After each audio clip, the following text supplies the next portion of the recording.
Welcome to SUSD Spotlight, your go-to source for all things happening within the district. Whether it's celebrating student and staff achievements, delving into trending education topics, or highlighting inspiring human interest stories, we've got you covered. Join us as we illuminate the incredible endeavors taking place in our schools and forge connections within our community. Get ready to be informed, inspired, and engaged as we embark on this journey together, spotlighting the extraordinary in SUSD. Welcome to another episode of SUSD Spotlight. Today we're really excited to be talking about Scottsdale's Family ArtsFest at SkySong. And with us in studio, we have Michelle Irvin, Scottsdale Unified School District's Coordinator of Fine Arts, and Natalie Marsh, who is the Director of Learning and Innovation at Scottsdale Arts. Welcome. Thanks for having me. So tell us a little bit about yourselves and what we should know about Scottsdale Family ArtsFest. Well, I can kick it off. So Michelle and I are true partners in crime when it comes to the arts. So my job at Scottsdale Arts is to ensure that our Scottsdale students have all access to arts programming. That includes arts integration in any classroom, as well as master classes. We have a year-long program for visual arts students. And, well, one day we were conniving. How do we get the community to see what we do? Art is a process, but it also can be a performance.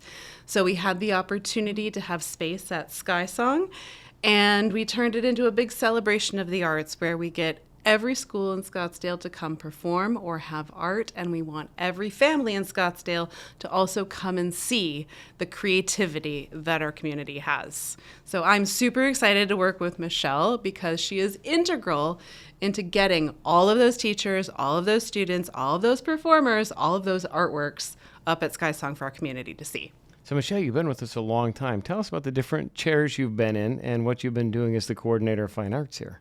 Well, I've been in the district. This is my 34th year. I was a elementary band teacher my first year, a middle school band teacher my second year, and then I started at Arcadia High School after that, and then I was at Desert Mountain when it opened, and I did band and orchestra at Desert Mountain, and I was the Aboda VP of Jazz, as well as hosted many festivals. And when I got to take the opportunity for this position, I wanted to do something impactful for the arts across the entire school district. The Arts Festival, I always participated in. I noticed the attendance was very low. It was in a very odd location that was hard to get to. So through this partnership with Natalie that we've been building all kinds of incredible arts integration and high-level arts opportunities for our students, it was kind of the perfect opportunity to really celebrate the arts. So when you say arts integration, what does that mean? So actually, I had to learn that myself. It's something I always did in the classroom, but didn't realize the power and impact that has on academic teachers, aligning their academic curriculum with the arts. So using the arts to help more inquiry-based learning is really built it. We have 2 schools that are STEAM that we really focus on, and we've added a 3rd school now that's kind of dipping their toe into it. And we bring in some of the top Kennedy Center artists and local artists to help work with the teachers, but I'll let Natalie talk a little bit about how she works with that too. Yeah, so specifically, it might look like you walk into a first grade classroom and the students are expressing their understanding of the butterfly cycle through a dance. It could be my favorites that we did this year could be expressing understanding of science, like how the moon goes in different phases, but they do it through shadow puppetry, because shadow puppetry naturally creates shadows, just like the moon and the sun are doing. So it's really a way of being able to measure not only that students understand content, but that they can think about it more deeply and use those critical thinking skills. So we're seeing some tremendous impacts of that. Teachers are super excited to use it. Students are demonstrating they have a deeper understanding of the curriculum. You can take that curriculum and apply it in other ways. So it's a really enhanced way of making our schools as great as they can be and our students as successful as they can be. It is remarkable to hear you just speak about those examples of where it really aligns with some of the standards and the different things that are being taught and how students can learn to tell a story, whether it's a piece of fine art or performance art or maybe writing music or performing music with an instrument. We have wonderful stakeholders and partners, but stakeholders too, that vote to continually support the arts in our schools. Talk about how something like this doesn't happen overnight. We've got K-12 art programs that you'll see a culmination of out at this event too, right? Yes, all the schools will be participating. We'll have visual artwork from all of the students in SUSD at all the schools. So it's quite a powerful presentation, and we have voting by Scottsdale Arts. They bring in actual arts critics that actually vote and, categorize. Of course, Dr. And one Menzel. guest judge. one guest judge who does a fabulous job, by the way. And then we're also have the waste management wrap of one of the vehicles happening at that event too. That's right. We had another partner. Of course, City of Scottsdale is a huge partner of this program too. And so we did a call for artists, junior artists, to submit sustainability artwork that will be represented on one of our large recycle dump trucks that go around the city. So we have that great partnership too. So you'll see all city services there.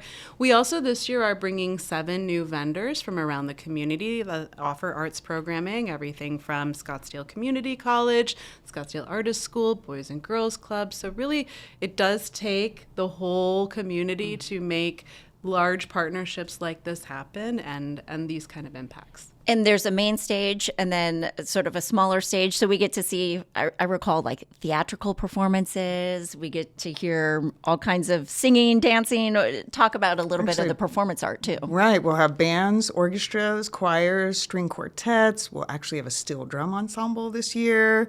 Wow. Yes, I haven't even told you that about nothing. So we have a cafe stage and a main stage, and they alternate every 15 minutes. So from one end to the other, we'll have groups performing throughout the whole 2 days. And we actually have a live mural also happening. That will be which I'm That's a the first. Mojave campus. And Yes. it's all complete. Wow. Yeah, it'll be saying because kids, because that's what we're about at SUSD, and it'll be shown right here at the Mojave District Annex as people enter in. So we're very, very excited about that as well. This is the 3rd annual, right? So I remember being at the first one when it wasn't annual at the time. So the 3rd annual at Sky Song, Friday night into Saturday? Yes, Friday from 5 to 9 and Saturday 9 a.m. to 2 p.m. The crazy thing is when you go on Friday, you want to bring back a friend on Saturday. That's Right. what happened to me. I had to bring my parents back, not because my daughter had art on display, but because I was so in awe of the other students' work on display. And I think it really speaks to the depth of our programming and the opportunities that exist for kids so early that they have a chance to really explore these things and develop their skills. And then just watching the students perform. So my advice is maybe check it out Friday, but then you count on bringing a friend back on Saturday because it is impressive what you all have put together and then what our teachers drive in the classroom that we get to see. And what does it cost for people to be able to experience this amazing art? Free. Just bring money for coffee and snacks, but everything is free. All of our activities are free. All of our community partners will be designing activities that are family friendly. We have souvenir tote bags that you will be able to take home with you. All of it's free. And there's a fundraiser, right? There's the Ali bowls. Ortega Empty Bowls. Yeah. That's right. Bring money for the empty bowls. These are created. This year we worked with Ingleside Middle School. I know is one school we worked with where they created bowls. They will be auctioned off and sold in their fundraiser, and that money goes to the Vista del Camino Food Bank Scottsdale Community Partners, who make sure that our community has everything they need to thrive. But hands-on art projects too. So if you bring the kids, you're looking for something free to do, you can check out all the entertainment and the artwork. Some of it you'll want to buy. Yes. The bowls especially. Right. And we have Cocoa Paw and Coronado also Okay. have empty bowls there as well. So yeah, it's going to be quite a wonderful event. I really hope everyone comes. It does feel like it gets bigger every year. It does. That's what the numbers tell us. Right. So it does. And that's what I mean. I love when I'm talking to not only the teachers or the students or families of the SUSD community, but also when you find somebody who just came. Oh, how'd you find out about us? It just sounded fun. And that's really that ecosystem we want to create of these free opportunities for people to be creative and see some amazing, like you said, performances by students. I'm always blown away at the quality that they bring to the table. And how it informs, like math, for example. Michelle, you and I were talking about learning an instrument and learning a whole other language, reading notes, and what that does for you in math and the different correlations. Music theory and all of that kind of stuff. In fact, Natalie and I are plotting a little bit on an origami arts integration thing. So we're Even math can be creative. Oh, absolutely. Absolutely. Yes, I actually made it through Calculus 3, so definitely musicians love math. Well, there is a nice crosswalk there. Right? And those are the opportunities that we get to engage students in something that they might be passionate about with something that they need to learn, but they might not be as excited about. So when you combine a love for music and understanding how math interrelates, you can get a win-win. Absolutely. Absolutely. And I was going to say, talking about coming on Friday and Saturday, we do have Friday evenings a little more for the older students. So we have events and activities for them. But when you come on Saturday, the whole city shows up. And so it is two different experiences, yet the same. So I want to talk a little bit more. You mentioned the Kennedy Center partnership and artists in residence, and I think those are terms that people might not be familiar with. You talked about how they engage with staff at Laguna and Navajo in particular from a STEAM experience, but talk about the idea behind an artist in residence and why that actually has the kind of impact you indicated. So with our Kennedy Center partnerships, they are really the forefront of arts integration, defining it and then putting it into practice. So they really come to the table with teacher professional development. So helping teachers look at curriculum, new curriculums. This year was all about English language arts curriculum. And how do you use art to, again, impact that student achievement. So Kennedy Center does some demo teaching. In fact, they're doing that tomorrow, I believe, with the school. But then what we like to do, too, it's kind of like I equate it to the personal trainer where you can learn something, but if you don't continually use it, you'll lose it. So when we have our local teaching artists, we bring that then into the classroom for further experience where teachers can work one-on-one almost in a way with this teaching artist, see the impact it's having in their student learning, learn some new tricks and techniques and to put into their toolbox about how to use arts integration. So what we like to do is have the national power of these large affiliate organizations that come with research and resources, but also empower our local community so we can be more nimble and responsive to what a school might need. Hence the looking at math. We really do want to have a full STEAM program, so we don't just want to stick with science or language arts. So You getting said into STEAM, math. so maybe not everyone knows what you mean by STEAM. So let's define that. Probably, sadly, can I say, with my opinion, people are more familiar with STEM, which is science, technology, engineering, and mathematics. But we really think that the arts are an integral piece of that. So you may hear people say STEM through the arts, but I love that Scottsdale says STEAM because it really addresses that well-rounded learning that we all need to have. You learn creativity and problem-solving skills, communication, teamwork, all of those things that 21st century employers are looking for in their new workforce. So we are very happy that STEAM is what we use here at And SUSD. typically, if you walk into a kindergarten classroom and ask how many of you are artists, all the hands will go up. If I go to middle school or high school, it's a very different reaction, and yet everybody has a creative side to them. And so how do we nurture that as students move through the system? Because we see we don't have to choose art or academics. When you have the art, then you have the academics. And so that, again, is why that STEAM mantra is so important for us here. Well, it's really special what you've created here in the district. And I don't know if this is typical, but it feels very special for our community and what our teachers do too, because again, having the support of the partners and the stakeholders for all of these teachers to be there and be able to pursue this with the students too. It's pretty special. So go ahead. I was going to say, I'm interested if you were going to identify a one-word way to encapsulate the experience that people will have when they come to Family ArtsFest in March of 2025. What would that one word be? Wow, that's a challenge. Is that the question he said he was going to ask us? I know, that's I mean, sort for of me- warned you. That was the tricky one. For me, it's like two. It's like pride and joy. Like, it's so fun to be there. You're so proud of these performers. They're so brave getting on stage. They're so brave showing their artwork. But then our participants are also brave trying new artwork, doing things, being creative. So there's something, I guess, bravery has that value of joy and pride into it. So that's how I feel when I'm working there. That's good. That's very good. That's Yeah. very good.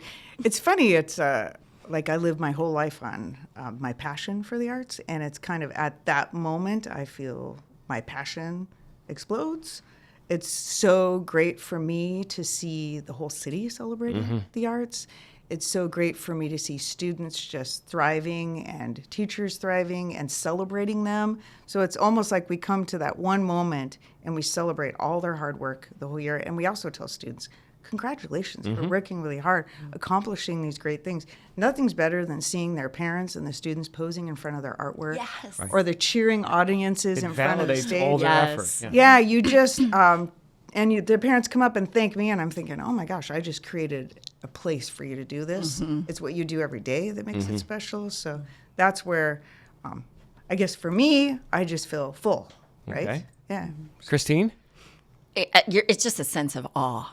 It really is the sculpture. I don't know. I feel like I have no talent. So I just have to stand back and appreciate everyone else's, because the artistry is really, really special. And even the way y'all put it together and to present it, you are walking through a gallery. And that is very much the experience in the field. And you're left with a sense of awe and I think real appreciation for what we do here in Scottsdale. And for me, it's inspiring. So I appreciate the work that both of you do, partnering together to create these opportunities for our students. At the end of every podcast, I like to ask my guests to name a teacher, it could be more than one teacher, who's made a difference in your life. I think that the teaching profession is noble and oftentimes is not as celebrated the way it should be. And so we like to give our guests an opportunity to give a shout out to someone that made a difference in your life. All right, I'll go first. It was a challenge. I had 3. In elementary school, I had my 2nd grade teacher, Miss Davidson, who taught me to believe in myself. And I was a nervous reader, and she made me a positive reader. And then I had John Thrasher when I left high school. I was actually an engineering major, and he told me, no, you're not. You're a music educator. So the entire reason I'm in music education is because of him. And then Patricia Hoy I had at NAU, and she taught me passion. She taught me how to delve into music and the arts in a way that I never thought was possible, and it made me a better teacher, a better person, and hopefully a better leader. So, Wow, those are inspiring stories. Well, now I have to follow up with that. So I grew up with a mom as an educator, so I'd be remiss if I didn't mention that probably had a profound impact on me and my choices. But one teacher that came to mind when you asked this was Mrs. Hunter. She was an English teacher of mine in high school. And she did absolutely everything to not only make me love literature, even when it's hard to read. I have an enduring love of New York Times crossword puzzles as a result of her, because that's how she taught vocabulary. And she taught that way of teaching where I'm not teaching you to a test or a specific concept, but you have to think. And I think that prepared me to be able to go on to college and have to learn how to study and learn how to write and learn how to think. So I would say that that's the one that comes to mind. And still to this day, I think about when you got 100% on her very difficult vocabulary tests every week, you would get a smiley cat stamp. And I was a junior in high school, over the moon to get a stamp on my test because it was so difficult. But again, teaching you those life skills that you need to have. So that's who came to mind. Teachers really make a difference. Both of you are making a positive difference in our community, and I'm looking forward to enjoying the Family ArtsFest again this year. And thank you for being our guest on the show today. thank you. Thank you. And we want to thank our listeners for joining us for another episode of SUSD Spotlight. And we look forward to hearing your ideas for future episodes. You can share those with us on our website, susd.org/spotlight.